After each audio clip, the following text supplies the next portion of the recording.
मूलभूत सुविधा मिळत नसल्यानं नागरिक आक्रमक झालेत। जळगावच्या कलावसन नगरमधील नागरिकांनी ठिय्या करत खरं तर आंदोलन केलेलं आहे। सत्ताधारी भाजप नगरसेवक विजय बांदल यांच्यासह परिसरातील नागरिकांनी जळगाव महापालिकेसमोर ठिय्या आंदोलन केलं। महापालिका प्रशासनाकडून प्रभागाकडे दुर्लक्ष केलं जात असल्याचा भाजप नगरसेवक विजय बांदल यांचा आरोप आहे। जळगाव महापालिकेवर भाजपची सत्ता असताना सत्ताधारी नगरसेवकांना आंदोलन करावं लागत असल्यानं राजकीय वर्तुळात मात्र खळबळ उडालेली आहे।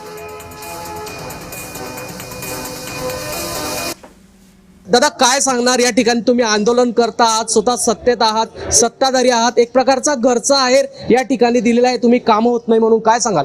दादा, नागरिकांनी ज्या विश्वासाने मला निवडून दिलेला आहे की एक सर्वसामान्य कुटुंबातला विजय बांदल हा याला सर्व गोष्टीची जाणीव आहे आणि मला खरंच या वार्डाची, माझ्या वार्डात काय काय हाल आहे हे मला पहिल्यापासून माहिती आहे। परंतु गेल्या 8 महिन्यापासून जसं नागरिकांनी विश्वासाने मला निवडून दिलेलं आहे, मी प्रशासनाकडे 8 महिने झाले प्रत्येक डिपार्टमेंटची वेळोवेळी भांडतो आणि बघा एवढे आतापर्यंत तर आम्ही वार्डातले निवेदन दिलेले आहे। एकही याच्यात जर कोटाशीन तुम्ही ओसी घेतलेले आहे आम्ही तारीखनुसार, परंतु कोणत्याही प्रकारचे आम्हाला उत्तर दिले गेलेले नाही आहे। मूलभूत सुविधा तर आम्ही जो कर भरतोय आम्हाला त्या कराचा 1 रुपया देखील फायदा होत नाहीये।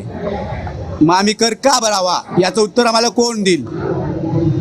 नाही, आमच्या या समस्यांचं निवारण नाही झालं तर आम्ही या ठिकाणी आमरण उपोषणाला बसायला तयार आहोत। निवडणुकीसाठी बाहेर निघालो आणि मतदान विजूभाऊंना केलं होतं आम्ही, आणि ते मतदानासाठीच आमचे जे विजूभाऊ बांदल आहे यांनी पुढाकार घेऊन आज या ठिकाणी आम्ही आंदोलनाला बसलो आहे। आम्हाला काय ते एक तर लेखी उत्तर द्या, नाही तर सोबत आमच्या वार्डात चला।